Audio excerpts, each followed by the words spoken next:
dans le respect de la décision adoptée en Conseil du gouvernement, je vais procéder à l'installation de M.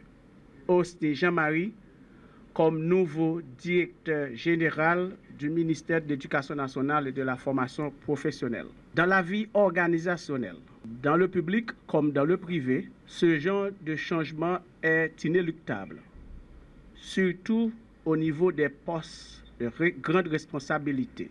Des personnalités partent, d'autres arrivent, mais les institutions demeurent.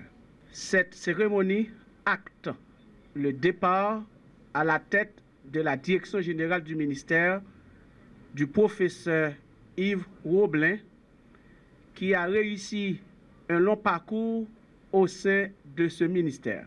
Il avait gravi beaucoup d'échelons jusqu'à ce poste élevé de responsabilité où il a servi le pays avec dévouement et un sens technique éprouvé dans le traitement des dossiers éducatifs. Je le remercie pour la qualité de ses contributions au système éducatif, échelonné sur plusieurs décennies. Je pense que la reconnaissance lui en sera attribuée pleinement quand le temps aura effacé toutes les charges émotionnelles, le plus souvent intempérantes et injustes. J'accueille avec un enthousiasme mesuré l'arrivée de M. Osni Jean-Marie aux commandes de la Direction générale du ministère de l'Éducation nationale.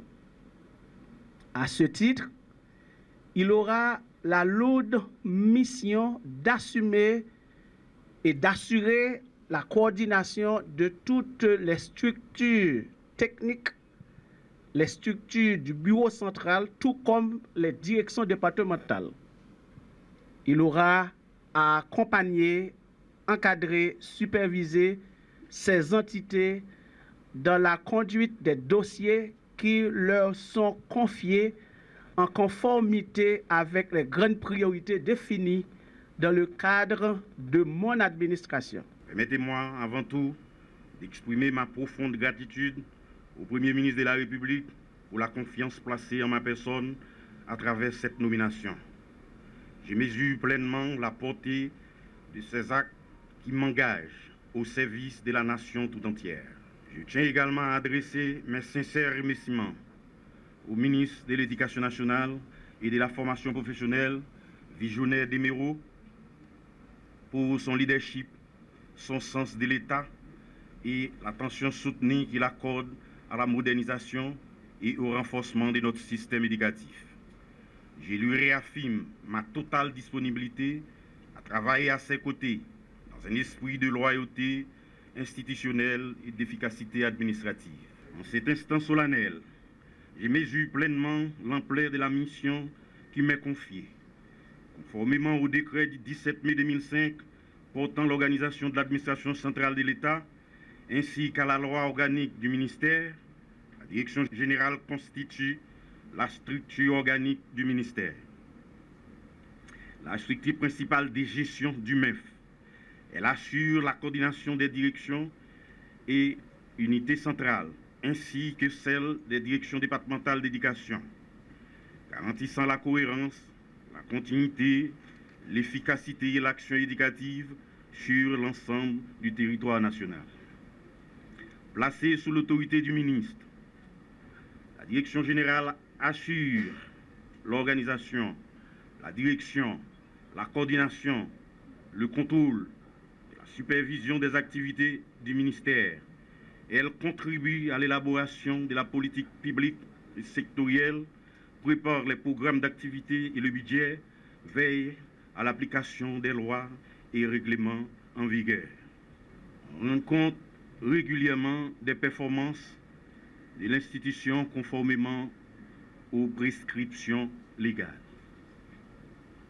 Cette mission s'inscrit pleinement dans les cadres des grandes orientations définies par le plan décennal d'éducation et de formation, PDF 2020-2030, le plan stratégique de développement d'Haïti, PSDH, ainsi les instruments normatifs régissant le secteur éducatif.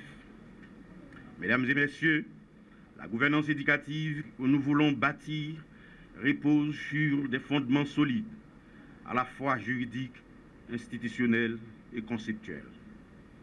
Comme l'a démontré Max Weber, toute administration moderne doit être fondée sur la rationalité, la clarté des règles, la hiérarchie des responsabilités et la prévisibilité de l'action publique.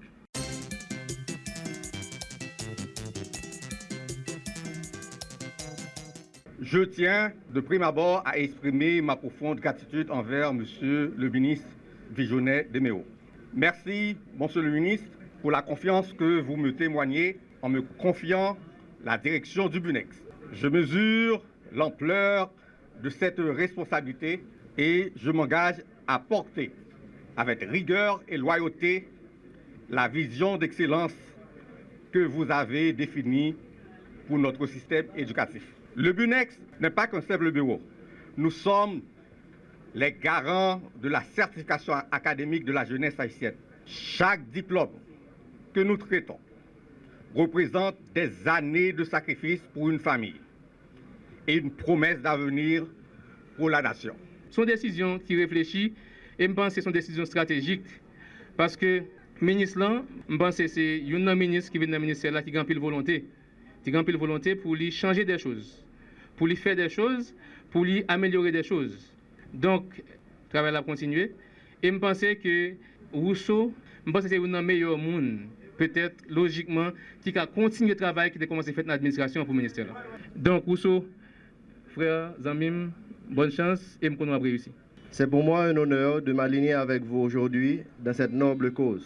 Je remercie le ministre Deméo pour m'avoir choisi comme directeur administratif dans son équipe.